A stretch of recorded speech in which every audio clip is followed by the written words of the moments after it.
नमस्कार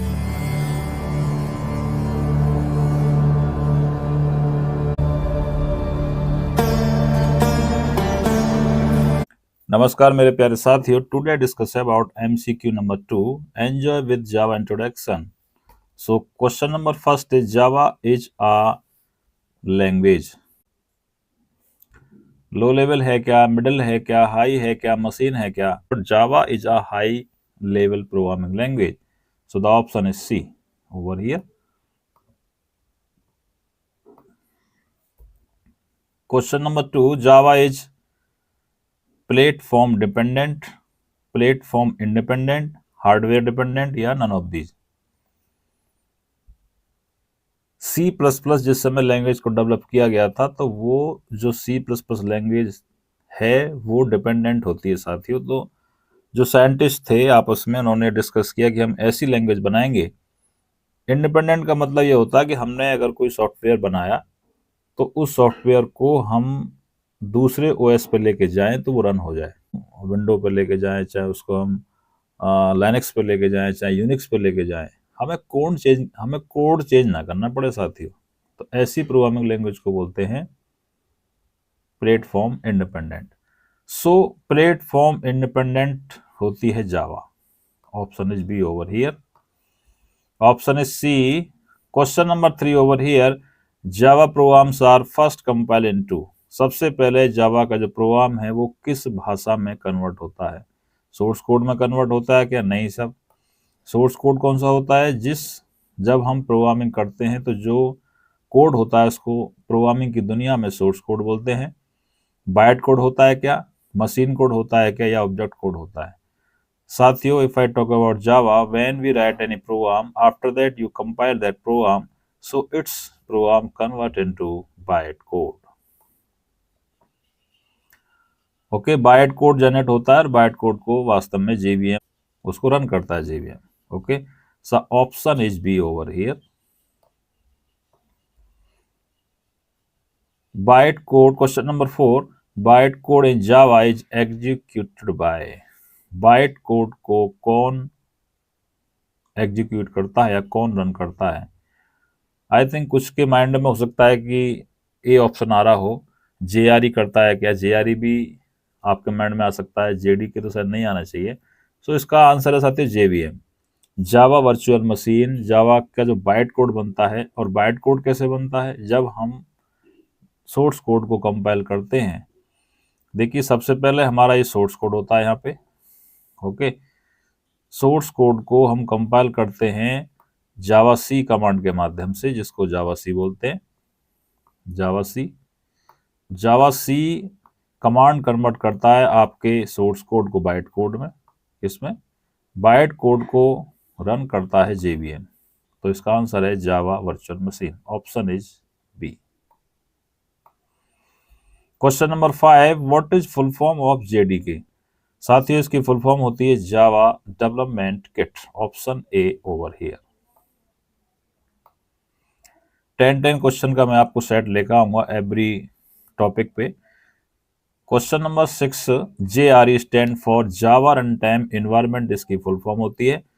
जो student first time पढ़ रहे हैं उनको हो सकता है कि बिल्कुल जो जस्ट फ्रेश लेवल पे है, जो स्टूडेंट इस वीडियो को पहली बार देख रहे हैं और उन्हें जावा कभी पढ़ा नहीं है, तो उनको भी देखो ये अपने आप में अच्छे क्वेश्चन लगेंगे। बट जो एक्सपीरियंसड हैं, जिनको पहले से क्वेश्चंस आते हैं, तो उनको बड़े सिंपल लगेंगे कि कहेंगे सर पता नहीं इतने सिंपल क्वेश्चन क्यों बना रहे हैं। तो साथियों, मेरा आंसर ये है कि इसको मैं जनरल, बिल्कुल जो बेसिक लेवल से पढ़ रहे हैं, जीरो लेवल से पढ़ रहे हैं, उनके लिए वास्तव में क्वेश्चन बनाए गए हैं, जिससे कि उनको साथ साथ टॉपिक के साथ साथ उनकी नॉलेज बनती रहे, चलती रहे। Question number 7, which of these is not a Java feature? कुछ क्वेश्चंस हो सकता है आपको मिल जाए जिन्होंने जावा को पढ़ना शुरू कर दिया है, तो हो सकता है कुछ आपको भी एक आध ऐसा क्वेश्चन मिल जाए जो हमने कभी ना पढ़ा हो। इनमें से जावा का कौन सा फीचर नहीं है? सोचिए और बताइए। जावा का जो फीचर है वास्तव में ऑब्जेक्ट ओरिएंटेड भी होता है, बट ये नॉट पूछ रहा है, सिक्योर भी होता है जावा। और हम जानते हैं कि जावा प्लेटफॉर्म डिपेंडेंट नहीं होता है ना, लेकिन पोर्टेबल भी होता है। तो आंसर इसमें कौन सा आएगा? सी। क्योंकि जावा प्रोग्रामिंग लैंग्वेज जो होती है वो साथियों इंडिपेंडेंट होती है, डिपेंडेंट नहीं होती। अभी पीछे क्वेश्चन भी आया था। Question number 8, which statement is true about Java? Please listen carefully again, please attentively see this question. First is, Java is a compiled language only. ऐसा तो नहीं है। Java is an interpreted language only. ऐसा भी नहीं है। Java is both. Yes, Java compiled language भी है और interpreted भी language होती है। So the option is C over here. Okay. Question number 9 in front of you. The extension of compiled Java bytecode file is. Okay. If I talk about bytecode, what is bytecode? Previously I have discussed already. Bytecode वो code होता है जो source code compile होने के बाद generate होता है, उसको बाइटकोड बोलते हैं। बाइटकोड में क्या होगा? बाइटकोड में का ऐसा कोड होता है जिसको आप नहीं समझ सकते, केवल जेवीएम समझेगा उसको। तो जब बाइटकोड बनता है, सपोज हमारी एक क्लास है, तो जब हम जावा का कोई प्रोग्राम बनाते हैं, आप सब जानते हैं कि उसका एक्सटेंशन होता है डॉट जावा, जिसको कौन समझता है? यूजर समझता है अपनी भाषा में, और उसे लैंग्वेज जावा के रूल के अनुसार, जो जावा की कोडिंग कन्वेंशन है उसके अनुसार, रूल के नियम के अनुसार उसको कोड को लिखता है यूजर। जैसे हम इस जावा के प्रोग्राम को कंपाइल करते हैं तो बाइट कोड जनरेट होता है, उस बाइट कोड को बोलते हैं डॉट क्लास फाइल। कौन सी बोलते हैं साथियों? डॉट क्लास फाइल बोलते हैं। तो उसका आंसर है डॉट क्लास। तो ध्यान रखना, डॉट क्लास ही बाइट कोड होता है। Question number last is 10 over here. The command to run a compiled Java program is.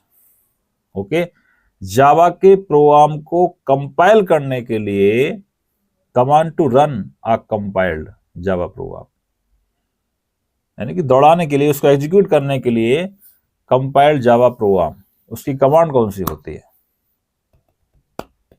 आराम से देखिए और बताइए। पहला ऑप्शन देखिए, जब हम जावा के प्रोग्राम को कंपाइल करेंगे तो कैसे करते हैं? उसकी कमांड का नाम होता है जावा सी, स्पेस लिखते हैं फाइल नेम, और डॉट जावा भी उसमें लगाना होता है। सो डॉट जावा यहाँ पे अगर नहीं है तो तब भी इसका आंसर जावा सी स्पेस फाइल नेम होगा, लेकिन डॉट जावा आपको साथियों लगाना पड़ेगा। तो इस तरह से 10 क्वेश्चंस का सिलसिला यहाँ पे फिनिश। नेक्स्ट क्वेश्चन में आपको 10 लेके आऊंगा जावा वर्जन हिस्ट्री के बारे में। ओके, और इस तरह से 10-10 क्वेश्चन का मैंने सेट बनाया जिससे कि आप बोर भी ना हो, और 6 से 7 मिनट में क्वेश्चन आपके हो जाएंगे। वैसे रियल में जो करने वाले हैं इन क्वेश्चंस को हो सकता है कि 1 से 2 मिनट में फिनिश कर देंगे। Thank you very much, thanks for watching this assignment और MCQ ऑल्सो। हमें राय प्यार के फिर मिलेंगे, चलते चलते फिर मिलेंगे, चलते चलते। जय हिंद, जय भारत।